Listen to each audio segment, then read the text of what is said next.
बे समाव मोनसे गोनां रादाब फोसावनो सिगांदों। सांग्रां जा, रेशन गलादारफोरा सांग्रां जा। रेशन मुलाम्फागिरिफोरनो रेशननि माइरंखौ 5 केजिनि खम हरोब्ला रेशन गलादारफोरा जानांनो हागौ जोबथेसालिनि आलासि। रेशन गलादारफोरा बेसेन नाङै रेशननि माइरंखौ एसेबो खम हरनो मोननाय नङा। सोरबा रेशन गलादारा आयेननि बेरेखा खालामोब्ला बेनि हेंथायै लोगो अजद होनो हागोन। नंगौ, नोंथांखौ जुदि रेशन गलादारा थगायदोंब्ला लोगोनो अजद होनो हागोन।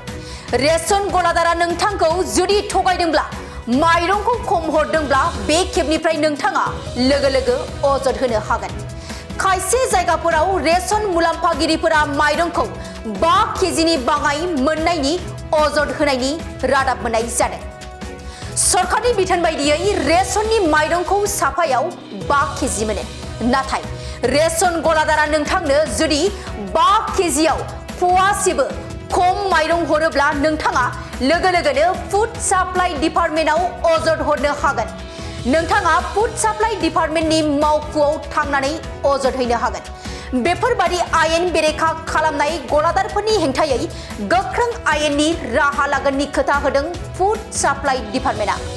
सोरबा रेशन गलादारा बे आयेन बेरेखा हाबा मावनायनि आबुं दायनिगिरि फोरमान जायोब्ला जेलबो जानांनो हागौ। मन्त्रि रन्जित दासआ बे गोख्रों बाथ्राफोरखौ फोसावनानै होदों। बे समाव मोनसे गोनां रादाब फोसावनो सिगांदों।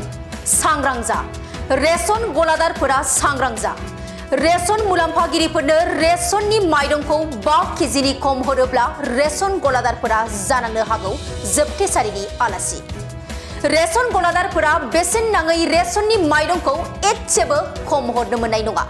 सोरबा रेशन गलादारा आयेननि बेरेखा खालामोब्ला बेनि हेंथायै लोगो अजद होनो हागोन। नंगौ, नोंथांखौ जुदि रेशन गलादारा थगायदोंब्ला लोगोनो अजद होनो हागोन। रेशन गलादारा नोंथांखौ जुदि थगायदोंब्ला माइरंखौ खम हरदोंब्ला बे खेबनिफ्राय नोंथाङा लोगो अजद होनो हागोन।